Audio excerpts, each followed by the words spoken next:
Something big is coming. Welcome to PHCC Insiders.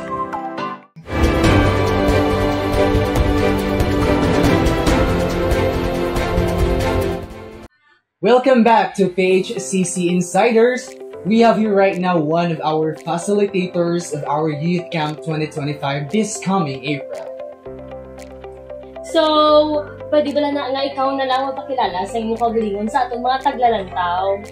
Ako gali si Brother Aidan Javier, 28 years old, isa sa mga facilitators of this upcoming youth camp. So, Brother Aidan, can you tell us more about yourself as a disciple? Yeah, as a disciple, well, I've been serving siguro the Lord in terms of ministry diri na sa Iloilo Church since I was married last year sa isa sa mga disciples di sa Iloilo. And ever since I was a child man yate mo na since pastor's kid ako, bata ako ni Pastor Ruel sa Pasig, been exposed to a lot of youth camp. Kung may isa lang kung youth camp na wala ko atinan, that was way back 2005 kung sang hindi pa pwede yung edad ko kaya I was like 10 years old siguro. So, pila ka years ka naging camper bago ka maging facilitator? To be honest, hindi ko gid madumduman ang exact number, but I started as a camper when it was, I think it was 2013. And pero nautod ina kay sang 2018 naging facilitator na ko nga daan sang time nga to. So edad sa kinaning mo edad no? Sang 2018 I was nalipat man ko ba? Wala lang gid. Pila ko man? 20? 21, 20 or 21, something like that. Tapos nagbalik ko sa pagka-camper. And then after that, this is my second time facilitating as well. So, ang ano ba lang yung mga experience nung paano mo describe being a facilitator? Diin ba lang mas budlay or mas challenging maging facilitator or maging camper? To be honest, it's equally budlay. May kabudlayan sa facilitator because you have to make sure that everything is, is checked out before pa mag-start ang day, tapos tanan naka-line up na. Pero budlay man ang magiging camper because you have to ensure all activities, kung present ka, you're not there just physically, but also, mentally and emotionally you're there. So I think, pero if you have to ask me, mas budlay siguro maging camper. So, ano ba lang ang mga unique mo mga experience? Siyempre, doon common na nga, siyempre, youth camp, happy gid man. Pero ano ba lang kita mo nang dulain gid mo nga na experience sa youth camp, sa ikaw naging camper? Sa ako naging camper, there's that personal encounter bla. Kay bilan mo sa church, very general sometimes ang preaching or sometimes medyo focused on a particular subject nga as a youth ang imo struggles do hindi gawa silinggid main topic. But youth camp is different in a way. Kag isa na sa mga nanamian ko gid about youth camp kag na-experience ko kay do may personal avenue ka for the next 3 days.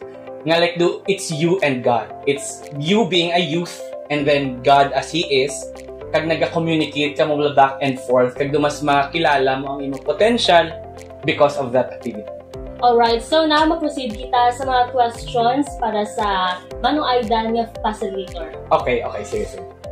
So first question, what's been the most exciting part of preparing for this camp? As a facilitator, no? Yes, ang pinaka-exciting, I would say, it would be the brainstorming gid namon siguro sa pag-prepare sang tanan nga dapat ubrahon from the theme to the theme song to ano naman ang lain nga ubrahon naton for this year para at least though we will do something different. I think that's the most exciting part because naga-brought up bala ang mga ideas. So, nung ano ba lang nag-inspire sa inyo sa pag-ubra sa team na Awaken? Siyempre, damo kita damo papilian. Pero actually, hindi papilian to. Wala tong Awaken, no? So, paano wala tong Awaken? Tiyan mo na, there's that brainstorming, and as I said, the first time we've met. And then, gin-discuss siya ni Pastor King nga there's that struggle, bala. Kaya do ang youth camp, for the past years, we would say nga do, like, focus siya on a particular siguro scenarios ang isa ka person. But right now, the term awaken is encompassing siya actually sang 4 nga aspects sa life sang youth. Kung sa diin nga pwede ka in any of the 4. So either you're in the camp to be restored, to be revived, to be renewed, and to be ready as well. So do ang atake niya, or hindi man atake, but it encompasses a lot of areas in a life ng isa ka youth nga base bala lain-lain nga mga lain-lain mga experiences coming to the camp, and we want to accommodate all of those categories and experiences para at least mas meaningful ang camp sa bawat isa. Alright, so ang next question, Brad. If you had to describe this year's camp in just 3 words, what would they be? 3 words lang? Yeah, 3 words. Hindi pwede 4 words. Pwede. Kung 4 words, tiyan mo na eh. Revive, renewed, restored, Ready. ready. Pero if it's just 3 words and it's not, will not limit ourselves to the camp's, theme, I would say it's fun, exciting, and changing. Changing.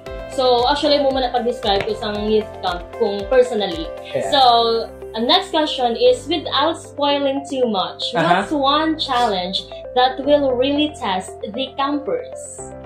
Anong challenging gid sa Subunga Camp? Kami sa mga games, kasi bago kami ng mga games. Anong bago sa Subunga Camp? Honestly, there's not much of a different Gidman or difference with regard to games. But we have added some of, siguro I would say more on collaboration. It would really test a person's collaborative skills, teamwork, as well as paano niya bala ma-express kag ma-communicate ang iyang struggles as well as thoughts para at least ma-accomplish nilang isa ka certain task. Yes. Exciting din ang youth camp. Exciting itong youth camp, especially kung upod the night kami sa team, no? Wala ko kabalo kung magdaog. Feel ko magdaog ta. Feel ko best in leader ko. Next question. Next question. If you could give one piece of advice to the campers before they arrive, what would it be? Okay, so if there's one thing, as a point of view ng facilitator, siguro hindi ko na pagdalon siguro ang point of view ng ibang facilitator. This is just me, no? As someone who has undergone camp as a campers as well as a facilitator, what advice, no? What one advice? Yes. I would say be open. Be open. Do not enter to the camp or do not join youth camp with a closed mindset nga do parang, like be open to possibilities because a lot will happen in those 3 days nga do hindi mo maintindihan maybe you'll just be overwhelmed by, friendships, aside from that, but of course, ang presence ni Lord, like when God speaks to you. So be open because there will be times that you will come to a point of vulnerability again. Ngano nga feel mo gid nga maistorya gid ang Dios sa imo bala. So be open kag don't bala ko isa lang ka advice pero isa lot ko lang ni hindi ka mo hindi nyo pag idalok sa self nyo ang amusining experience because once a year lang na siya by, looking at your phones, minding small things. So, be there mentally, physically, and emotionally. Be there 100%.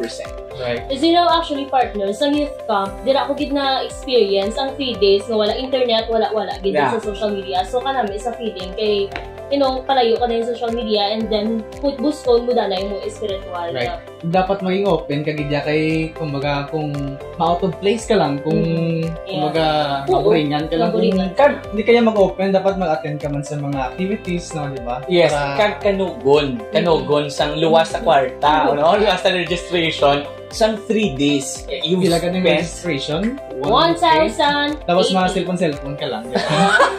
Yeah. You should maximize and utilize all and every opportunities that this camp will give. I would say, So last question. Last pa? Yeah. What do you hope every camper will take away from this experience? Every camper will take from this experience. I would say there will be a lot good, especially that we are approaching this with 4 different areas and categories. There are those who are in need to be restored, to be renewed. There are those who are in need to be revived naman niya. and those who are just, they just needed to be ready.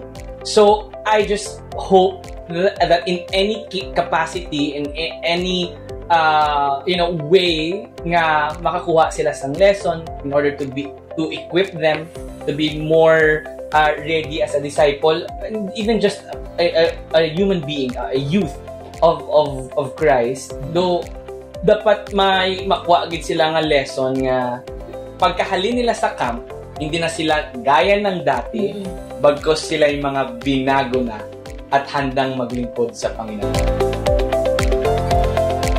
Don't stay where you are. Step into His presence. Step into His calling. This is your time. Awakened.